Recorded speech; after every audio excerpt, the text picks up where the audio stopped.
My name is Ava Ramsey. I am 34 years old and I live in Asheville, North Carolina. The turkey on my plate was cold, but that wasn't why I couldn't eat. I sat at the dining table in my childhood home in Asheville, looking at the faces of the people who were supposed to love me. My father, my stepmother Valerie, my younger brother Cole, they were laughing. They were drinking wine. They looked happy. I had flown all this way just to ask one specific question, but I had been too afraid to ask it until now. I took a deep breath. I needed to know.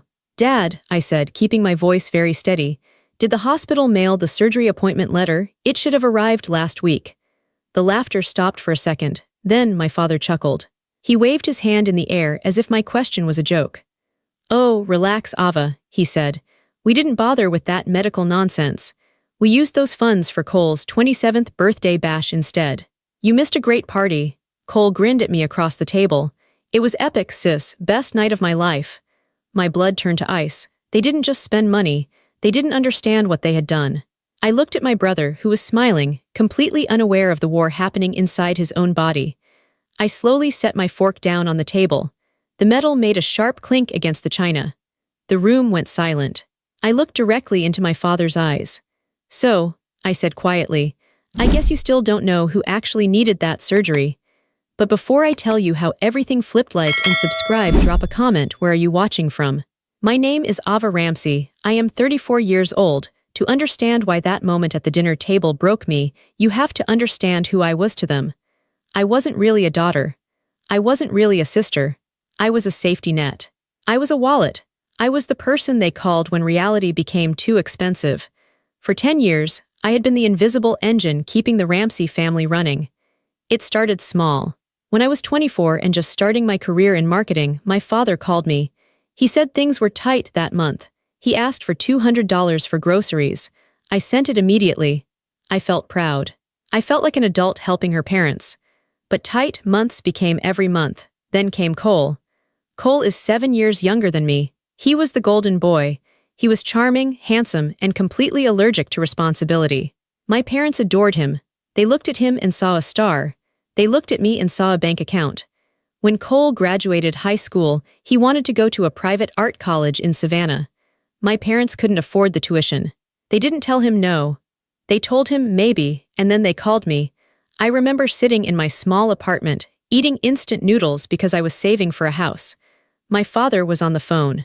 "Ava," he said, his voice heavy with fake guilt. "It's his dream. You know how talented he is. We just need a little help with the first semester. We'll pay you back when the tax return comes."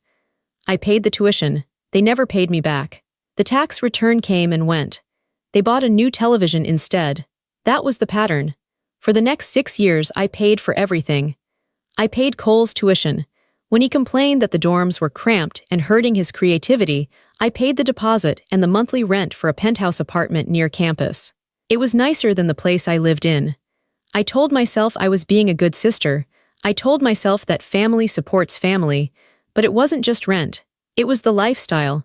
One afternoon, Cole called me. He sounded frantic. "Ava, I'm at the dealership. I need a cosigner or I lose the car." "What car?" I asked. "A BMW," he said. "Mom and Dad said it fits my brand. I need to look successful to be successful, right? But my credit isn't established yet." "Cole, a BMW is expensive," I said. "Why don't you get a used Honda?" My mother grabbed the phone from him. "Ava, don't be jealous. Your brother has an image to maintain. He's going to be an influencer. This is an investment. Just sign the papers. Don't be difficult." "Don't be difficult." That was their favorite phrase. I signed. I paid the insurance. When Cole got parking tickets, I paid those too. When he maxed out his credit cards buying designer clothes for Instagram photos, I paid off the balances so his credit score wouldn't tank. I worked 60 hours a week. I missed my own vacations. I wore clothes from discount stores. I drove a 6-year-old sedan with a dent in the bumper. Meanwhile, my brother drove a brand new luxury car that I paid for. I was invisible unless I was paying for something. I remember one Christmas specifically. I had just received a big bonus at work. I was excited to tell them. I drove home, the trunk full of gifts. I had bought my dad a specialized grill he wanted. I bought Valerie a designer handbag. I bought Cole the latest camera gear. I walked in and they barely looked up from the TV. "Hey," I said, putting the bags down. "Merry Christmas." "Oh, good you're here," my dad said without standing up. "Did you bring the wine?" Valerie forgot to buy red wine. I brought gifts," I said. "Great," he said. "But we need wine. Can you run back out and get it?" I went back out. I bought the wine. When I came back, they were opening the gifts. They didn't wait for me. "Thanks for the grill," Dad said, already looking at the instructions. "Cole, look at this camera lens. This is going to be great for your vlog." "Thanks, Ava," Cole said, not looking at me. He was already attaching the lens to his camera. Nobody asked how my job was. Nobody asked about my life. Nobody gave me a gift. Valerie saw me looking at the empty space under the tree where my present should have been. "Oh, honey," she said, waving her hand. "We've been so busy with Cole's launch party, we didn't have time to shop. We'll get you something next week." They never did. That night, I cried in the guest bedroom. It wasn't about the presents. I could buy my own things. It was the fact that I didn't exist to them as a person. I was just a resource. I was a utility, like electricity or running water. You only notice the electricity when it stops working. But I didn't stop. I kept paying, I kept showing up. I thought if I just gave enough, if I just supported them enough, eventually they would love me back. Eventually they would say, "Thank you, Ava, we appreciate you." I was wrong. I was teaching them that they could take everything from me, and I would thank them for the opportunity. The worst part wasn't the money. It was the emotional erasure. If I had a bad day, they changed the subject. If I was sick, they told me to take some vitamin C and stop complaining. But if Cole had a headache, the whole house went quiet. If Cole was sad, my mother cooked his favorite meal. I was the responsible one, the strong one, the one who didn't need anything. They didn't know how tired I was. They didn't know I was lonely. They didn't know that every time I swiped my card for them, a little piece of my heart hardened. And then, the diagnosis happened. And for the first time, being the one who handled everything became a matter of life and death. It started with a coffee cup. About 8 months before that Thanksgiving dinner, I was visiting Cole at his apartment, the one I paid for. I was there to drop off groceries because he said he was too broke to eat, even though I saw new shoes by the door. Cole was in the kitchen. He went to pick up a mug of coffee. His hand trembled. He couldn't grip the handle. The mug slipped from his fingers and shattered on the floor. Hot coffee splashed everywhere. "Damn it," he yelled. He grabbed his wrist, his face twisting in pain. "Are you okay?" I asked, rushing over to grab a towel. "It's fine," he snapped. "My hands have just been stiff lately. It's probably from editing videos all night or the gym." But I looked at his hands. His knuckles were swollen. They looked red and angry. He was 26 years old. His hands shouldn't look like that. "Cole, that doesn't look like gym strain," I said. "How long has this been happening?" "A few weeks," he mumbled. "It's worse in the mornings. I can barely button my shirt sometimes. Don't tell Mom and Dad. They'll just freak out and make it a whole drama." I knew he was right. If Mom and Dad knew, they would make it about them. They would cry about how unfair it was. They would post about it on Facebook for sympathy. But they wouldn't actually do anything. They wouldn't schedule appointments. They wouldn't research doctors. "I'm taking you to a specialist," I said. "I can't afford a specialist, Ava," he said. "I'll pay for it," I said. Like I always did. I took time off work. I drove him to the appointments. I sat in the waiting rooms while he scrolled on his phone. The first doctor dismissed it. He said Cole was too young for arthritis. He said it was tendinitis. But I pushed. I saw how much pain my brother was in. I saw him wince when he tried to tie his shoes. I found Dr. Nolan Beckett. He was a specialist in autoimmune disorders. He didn't dismiss us. He ran blood tests.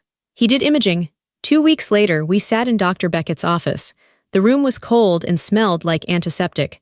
Cole looked bored, swinging his leg. I was nervous. Dr. Beckett put the scans on the screen. "It's not tendinitis," Dr. Beckett said. His voice was serious. "Cole, you have aggressive rheumatoid arthritis. It's early stage, but it is moving very fast. Your inflammation markers are off the charts." Cole stopped swinging his leg. "So, give me some pills." Dr. Beckett shook his head. "It's not that simple. Because of how aggressive this is, if we don't treat it hard and fast, you could have permanent joint damage within a year. We need to do surgery on your right wrist immediately to clear the inflamed tissue and save the tendon. Then, we need to start you on a biologic medication. It's a specialized treatment." "Surgery?" Cole went pale. "I can't have surgery. I have events. I have to travel." "If you don't do this," Dr. Beckett said, "you might lose the use of your hand. You won't be traveling anywhere." Then came the price tag. The surgery, the hospital stay, the rehabilitation, and the first year of the biologic drugs. It was expensive. Insurance covered some, but not all of the specialized care Dr. Beckett recommended for the best outcome. I looked at the estimate, it was huge. Cole looked at me, he didn't look at the doctor, he looked at me. The look said, "Fix this." I took a deep breath. "I'll handle it." I made a plan, I had savings.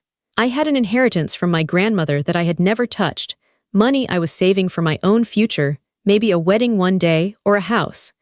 I decided to create a medical trust. I didn't want to just give the money to Cole.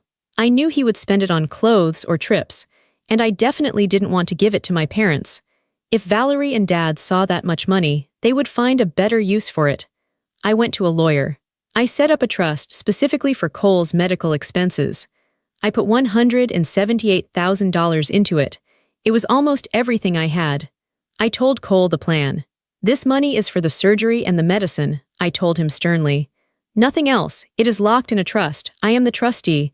I will release the funds directly to the hospital when the date is set." Okay, Cole said. He looked relieved. "Thanks, Ava, you're the best." "Do not tell Mom and Dad about the money," I warned him. "Tell them about the diagnosis. Tell them you need surgery, but do not tell them there is a pile of cash sitting in a bank account. Do you understand?" "I understand," he promised. "I won't say a word." I believed him. I thought that for once he understood the gravity of the situation.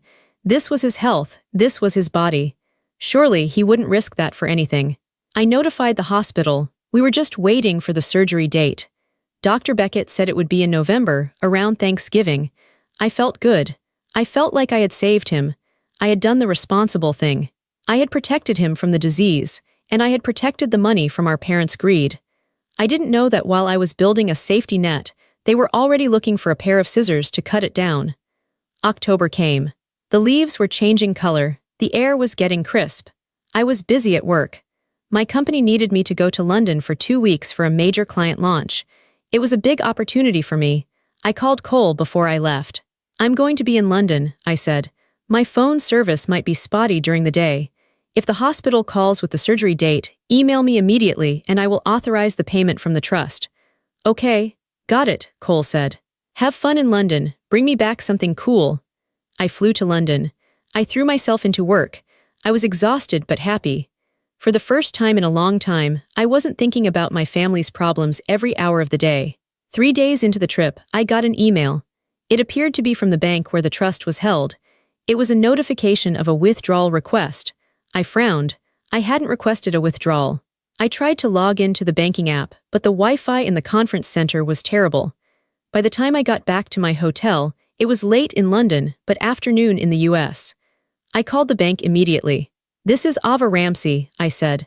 "I'm the trustee for the Ramsey Medical Trust. I received a notification about a withdrawal, but I didn't authorize one." The banker sounded confused. "Miss Ramsey, but I spoke to you yesterday." "No," I said, my stomach dropping. "You didn't, I'm in London." "I spoke to a woman who identified herself as Ava Ramsey," the banker said. "She had all the security answers. She had your social security number. She was very emotional. She said her brother needed emergency surgery immediately. She said the hospital required the payment up front or they would cancel the procedure. She was crying. She sent over the urgent request via email." "I didn't send an email," I whispered. "We released the funds," the banker said.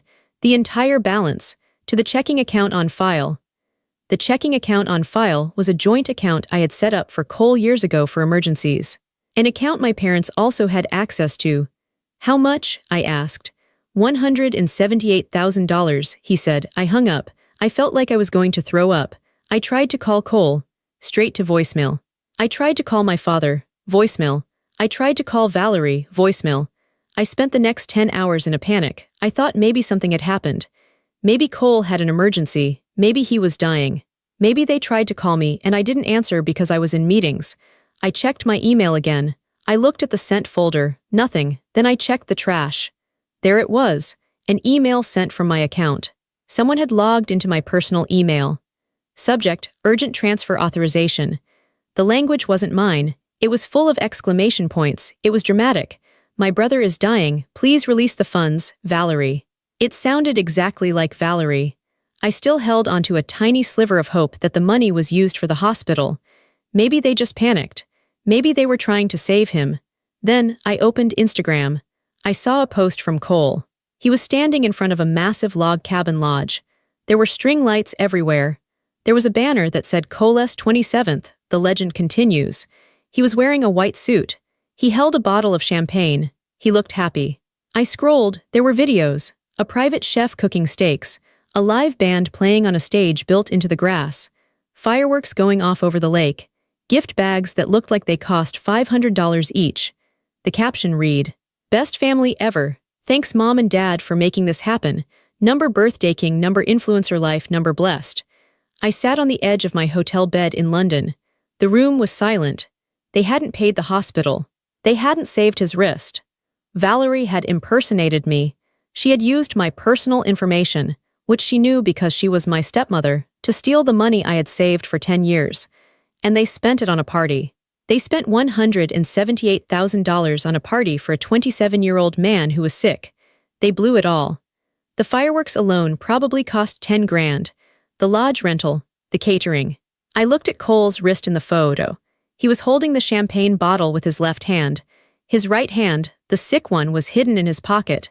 He knew the money was for his surgery. He knew I had locked it away to save his future. And he let them take it. He drank champagne and danced while his joints were destroying themselves. I didn't scream. I didn't cry. I felt something inside me snap. It wasn't a loud snap, it was quiet. It was the sound of a bridge collapsing. I packed my bags. I left London early. I didn't tell them I was coming. I flew to Asheville. I rented a car. I drove to the house. It was Thanksgiving. They were expecting me to come for dinner.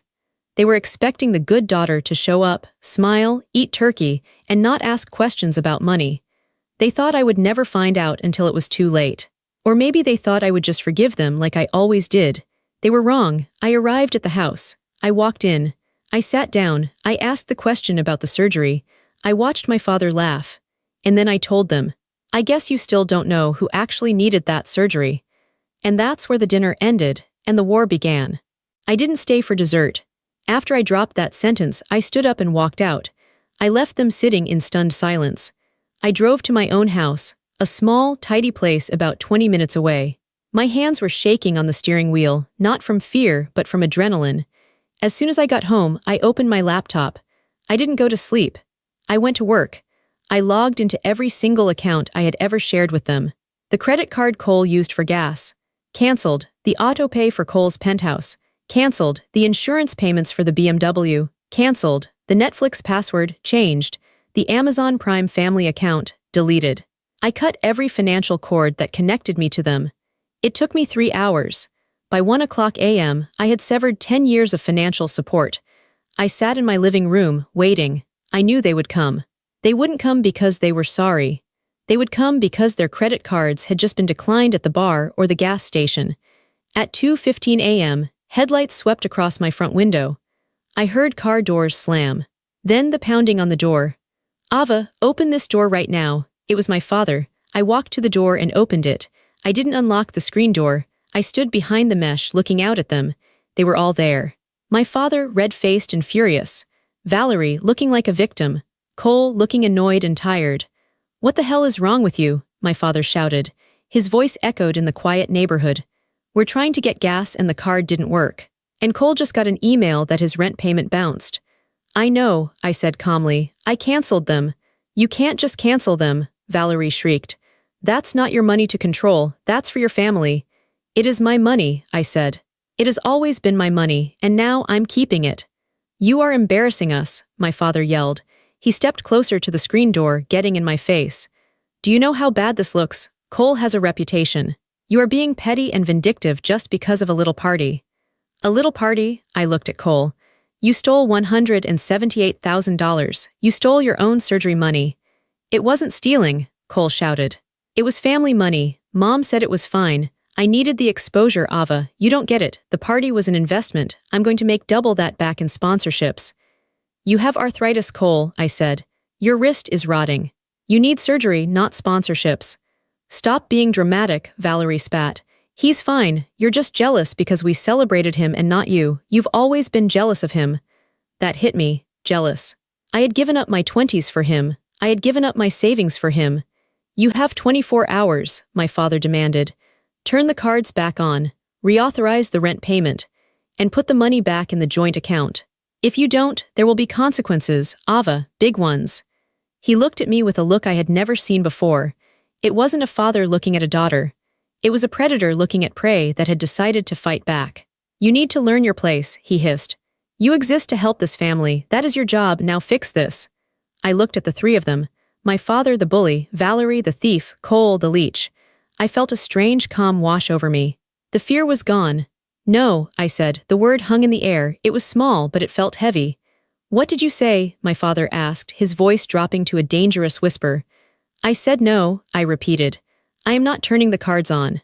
I am not paying the rent, and I am definitely not putting more money in that account. I am done. The bank is closed. Valerie gasped. You ungrateful little bitch. Get off my property, I said, or I will call the police. My father laughed. A cold, ugly laugh.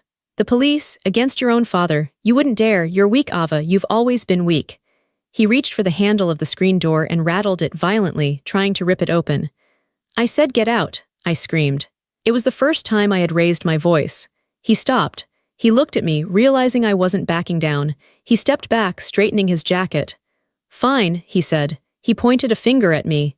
You want to play hardball. We'll play hardball, but remember you started this. Don't come crying to us when you lose everything. Let's go, he told the others. They walked back to the car. Cole looked back at me once. He didn't look sorry. He looked angry that his free ride was over. They drove away. I locked the main door. I engaged the deadbolt. I slid the chain across. I leaned my back against the door and slid down until I was sitting on the floor. My heart was pounding like a hammer against my ribs. I knew my father. I knew he wasn't making an empty threat. Consequences. I thought the worst was over. I thought the confrontation was the climax. I was wrong. The theft was just the beginning. They weren't just going to cut me off. They were going to try to destroy me completely. 3 days after the confrontation on my porch, I thought the silence meant I had won. I thought my father had realized he couldn't bully me anymore. I went to work. I bought groceries. I started to look for a new apartment because I didn't feel safe in my house anymore. I was wrong about the silence. It wasn't a retreat, it was the calm before an ambush. It happened on a Tuesday evening. I was heating up leftovers in the microwave. There was a knock at the door. I froze. I checked the peephole. It wasn't my father. It was a man in a uniform, a process server. I opened the door. Ava Ramsey? He asked. Yes, I said. You have been served, he said. He handed me a thick, heavy envelope and walked away.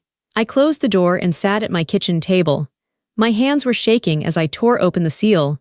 I pulled out a stack of papers. The first page had a stamp that said State Court Probate Division. I read the title. Petition for Emergency Guardianship and Conservatorship. I didn't understand. Guardianship was for elderly people with dementia, or for people in comas. I read further. Petitioner, Robert Ramsey, father.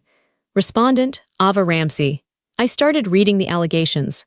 My breath caught in my throat. The respondent, Ava Ramsey, has suffered a severe psychotic break. The respondent has a history of unmedicated bipolar disorder and severe paranoia. The respondent has ceased all communication with family and is exhibiting erratic, dangerous behavior.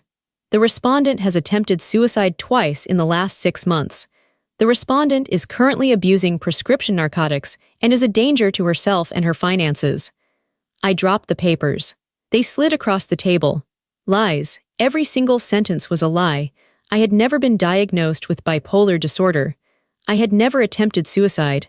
I didn't even take Tylenol, let alone narcotics. They were trying to say I was crazy. I read the request at the bottom. They were asking the court to grant my father full legal control over the respondent's person and estate. They wanted control of my bank accounts, my house, my medical decisions. They wanted to strip me of my rights as a human being and put me under their thumb. This wasn't just about the $178,000 anymore. This was about total domination. They wanted to seize everything I had so I couldn't cut them off ever again, and they had evidence. Attached to the petition were affidavits. One was from a friend I hadn't seen in 5 years, claiming she saw me doing drugs at a party. One was from a psychiatrist I had never met, claiming he treated me for a manic episode. There were invoices for a rehab facility I had never been to. They had forged everything. They had paid people to lie. Panic set in. Real, cold panic. I paced around my kitchen. I felt like the walls were closing in. If a judge believed this, I could lose my freedom. I could be locked away. My father could legally force me into a facility and drain my accounts while I sat in a room with barred windows. I needed a lawyer, not a nice lawyer. I needed a shark. I spent the whole night researching. I didn't sleep. At 8 a.m., I called Claire Donovan. Her reviews said she was aggressive, expensive, and hated bullies. I met her at her office 2 hours later. Claire was a small woman with sharp eyes and gray hair cut very short. She didn't offer me coffee. She took the papers from my hand and read them in silence. I sat there, twisting my hands. "It's all lies," I whispered. "I have a job, I have a clean record, I've never done drugs." Claire looked up. "I believe you," she said. Her voice was dry and serious. "But the court doesn't know you. In guardianship cases, the burden of proof is terrifyingly low in the beginning. If your father cries enough, and if these documents look real enough, a judge might grant a temporary emergency order just to be safe." "So what do we do?" I asked. "We fight," she said. "Guardianship is a weapon. People use it to control elderly parents for their money, but parents using it on an adult, employed daughter, that is an act of war. They are trying to erase you, Ava." She leaned forward. "They have made a mistake, though," she said. "They got greedy. They forged medical records. That is a felony. If we can prove these are fake, we don't just win, we bury them." She handed me a notepad. "I need you to write down every interaction you've had with them in the last year, every text, every email, and I need you to go to your bank and get certified copies of everything. We are going to build a fortress around you." I left her office feeling a tiny bit stronger, but I was still scared. I knew my father. He wouldn't stop with just paperwork. He would try to make the lies look real. I went home. I locked the doors. I closed the blinds. I didn't know that while I was meeting with Claire, my father was making another phone call. A call that would bring the war to my front door. 2 days later, the trap tightened. I was at work trying to focus on a spreadsheet. My phone rang. It was my health insurance provider. "Miss Ramsey," the agent asked, "we're calling to notify you that your policy is under review due to the high volume of claims submitted this week." "What claims?" I asked. "I haven't been to the doctor in a year." "We received claims for emergency psychiatric hold, 3 sessions of crisis counseling, and a toxicology screen from Asheville General Hospital," she said, "totaling $47,000. I stood up. My chair rolled back and hit the wall. "I was not at the hospital. Those are fraudulent." "They were submitted under your dependent ID," she said. "Your father is listed as the guarantor on your old family plan policy, which is still linked to your file." He had used my old information. He was creating a paper trail. He was generating medical bills to prove to the court that I was sick. "Cancel them," I said, my voice shaking. "Flag them for fraud. I am hiring a lawyer." I hung up. I felt sick. They were destroying my credit, my medical history, my reputation. I drove home early. I was afraid to be in public. I felt like everyone was looking at me, like maybe I looked crazy. That's what gaslighting does. It makes you question your own reflection. I got home at 5 p.m. I ate a piece of toast. I sat in the dark living room, afraid to turn on the lights. At 1:30 a.m., I woke up to a sound that freezes your blood. Heavy pounding on the door, not a knuckle knock, a police baton knock. "Police, open up!" Blue and red lights were flashing through my curtains. They were lighting up my whole living room. I grabbed my robe. I ran to the door. I opened it. 2 police officers stood there. They were big. They had their hands near their holsters. Behind them on the sidewalk, I saw my father's car. He was standing there with Valerie. Valerie was crying into a tissue. "Ava Ramsey?" the officer asked. "Yes," I said.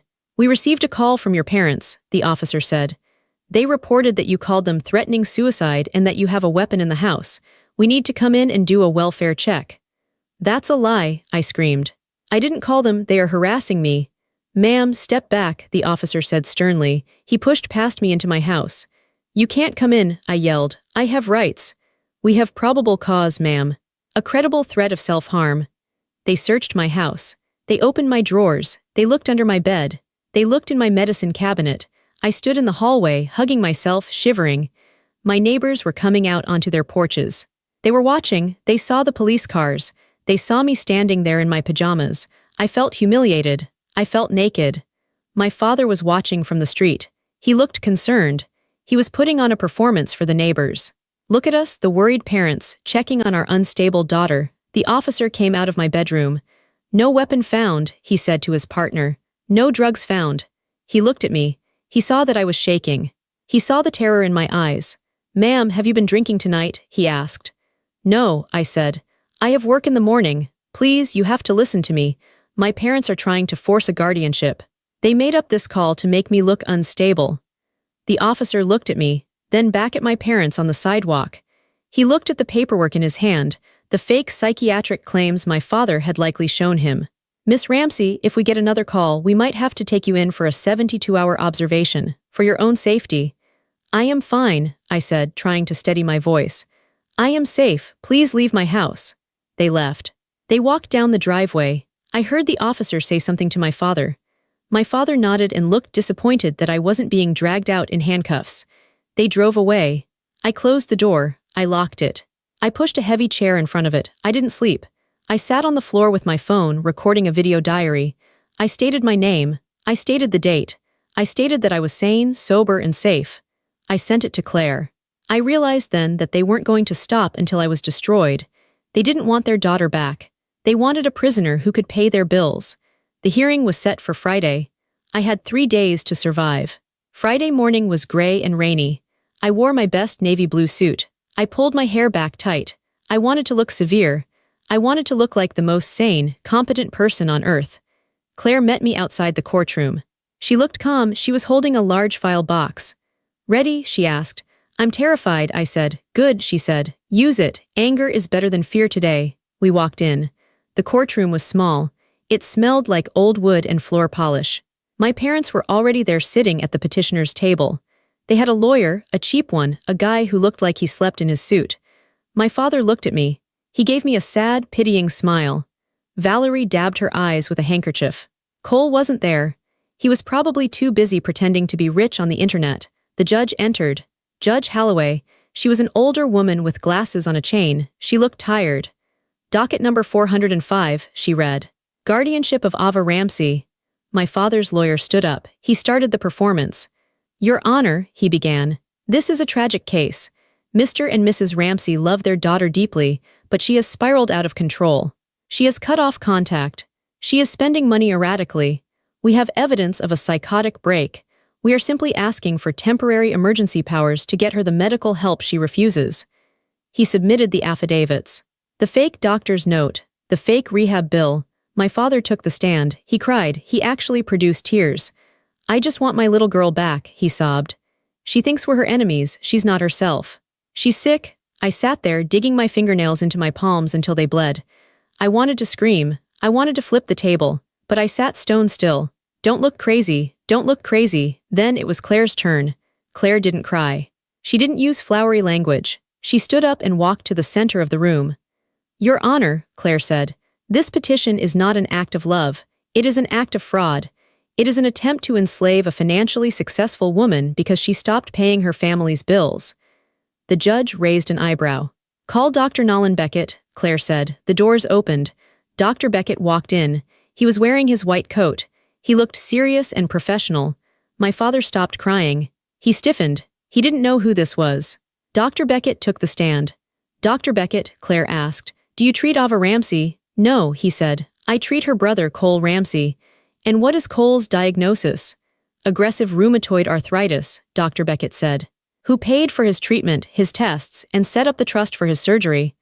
Ava Ramsey, he said. She was the sole financier. She was the only family member who attended appointments. Claire walked to the table and picked up a piece of paper. Your Honor, I am submitting Exhibit A. This is the bank transfer record showing the withdrawal of $178,000 from the medical trust. And Exhibit B, the invoices for a birthday bash occurring on the same day. Claire turned to my father. Mr. Ramsey, she said, did you use the money for your son's surgery? He stammered. Yes or no? No, he whispered. And now, Claire said, regarding the respondent's mental illness. Your Honor, we have subpoenaed the records from the rehab facility listed in the petition. She held up a letter. The facility has no record of Ava Ramsey ever being a patient. They have confirmed that the invoice submitted by the parents is a forgery. The ID number on the invoice belongs to a cafeteria worker. The courtroom went silent. The judge slowly turned her head to look at my parents. Her expression changed from boredom to cold fury. Claire wasn't done. We also have a sworn statement from the witness, who claimed to see Ava doing drugs. She admitted to our investigator yesterday that Valerie Ramsey paid her $500 to sign the affidavit. Claire dropped the paper on the table. It made a loud smack. "This is not a guardianship case, Your Honor," Claire said. "This is a criminal conspiracy." Judge Holloway looked at my parents. My father was pale. Valerie was shaking. They looked small. They looked like caught children. "Mr. Ramsey," the judge said, her voice was like a whip. "Stand up." My father stood up. He looked wobbly. "I am dismissing this petition with prejudice," she said. "That means you can never file it again. Furthermore, I am ordering you to pay the respondent's legal fees in full." She shuffled her papers. "And," she continued, "I am referring this entire file to the district attorney's office. Forgery, insurance fraud, and filing false police reports are serious crimes. You will not leave this courthouse without speaking to a marshal." She slammed the gavel. Bang. It was the loudest, most beautiful sound I had ever heard. I let out a breath I had been holding for weeks. I looked at my parents. They weren't looking at me. They were looking at the floor, terrified. I stood up. I walked past them. I didn't say a word. I didn't need to. The truth had spoken for me. Justice didn't happen all at once. It happened in a slow, painful cascade. The district attorney took the case. My parents weren't arrested immediately, but their lives were frozen. Their assets were seized during the investigation. They couldn't access their accounts. Without my money, and without their own money, their house of cards fell down fast. 3 months later, the foreclosure notice was stapled to the front door of my childhood home. They couldn't pay the mortgage. They couldn't pay the utilities. The lights were cut off. Cole was the first to fall. Without the surgery, his arthritis advanced just like Dr. Beckett said it would. His right hand seized up. He couldn't hold a camera. He couldn't edit videos. He couldn't style his hair. He lost his apartment, the penthouse I had paid for. He had to move back in with our parents, into the dark, cold house that was being foreclosed on. I heard from a mutual acquaintance that Cole tried to keep up appearances on Instagram for a while. He posted old photos. But eventually, the facade cracked. He stopped posting. His career as an influencer evaporated because he had no content and no money to fake the lifestyle. He applied for disability benefits. He was 27. My father and Valerie lost their reputation. In a small town like Asheville, court records travel fast. The country club revoked their membership. Their friends stopped inviting them to dinners. They became pariahs. I didn't visit them. I didn't call to gloat. I didn't have to. I focused on my own exit. I put my house on the market. I didn't want to live in the same city as them. I didn't want to run into them at the grocery store. I wanted a clean slate. I sold my house for a profit. I paid off my student loans. I paid Claire, my lawyer, although my parents were legally debited for it later. I got a job offer in Charlotte. It was a promotion. Better pay, a new city. Before I moved, I had to do one last thing. I had to change my name. I didn't want to be Ava Ramsey anymore. Ramsey was a name that meant theft. It meant manipulation. It meant conditional love. I went to the courthouse, a different courtroom this time. I filed the paperwork. I chose the name Ava Mercer. Mercer was my grandmother's maiden name. She was the only one who had ever just loved me without asking for anything. When the judge signed the order, I felt lighter, physically lighter. The chain was broken.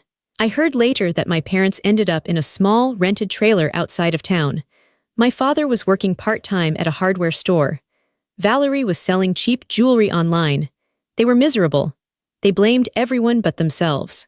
They probably blamed me, but it didn't matter what they thought anymore. Their voices were just noise in the distance, getting quieter and quieter as I drove away. On my last day in Asheville, the house was empty. My boxes were packed in the moving truck. The keys were on the counter for the new owners. I decided to drive past my parents' old house one last time. I don't know why, maybe to make sure it was real. I parked across the street. The house looked sad. The grass was overgrown.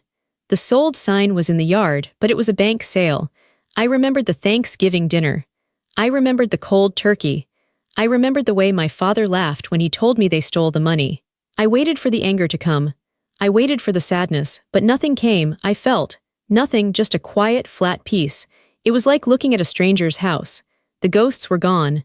I had exorcised them with the truth. I put the car in drive. I turned on the radio. A song I liked was playing. I drove toward the highway. I rolled the windows down. The air smelled like pine trees and rain. I looked at my hand on the steering wheel. It was steady. It wasn't shaking. It was the hand of a woman who had saved herself. I thought about Cole. I hoped, in a distant way, that he would learn to live with his choices. I hoped he would find a way to be a person, not just an image. But it wasn't my job to teach him anymore. I thought about my parents. I hoped they would find peace, but I knew they probably wouldn't. They were trapped in their own greed. But me, I was free. I merged onto the interstate, heading east toward Charlotte, toward my new apartment, toward my new job, toward Ava Mercer. I realized something in that moment. For 34 years, I thought love was a transaction. I thought I had to buy my place in the world. I thought if I just paid enough bills, if I just solved enough problems, I would earn the right to be loved. I was wrong. You don't earn love, you don't buy respect. And you certainly don't owe your life to people just because they share your DNA. I looked in the rearview mirror. Asheville was disappearing behind the trees. I smiled. It was a small smile, but it was real. I am allowed to leave. I am allowed to keep my own money. I am allowed to let people fail. I am allowed to choose myself. If you are reading this, and you feel like the invisible engine of your family, if you feel like they only love you when you are writing a check, please listen to me. Stop the car, get out, walk away. It will be the hardest thing you ever do. They will scream, they will cry, they might even send the police. But on the other side of that fire is a quiet, beautiful life that belongs only to you. And it is worth every single penny.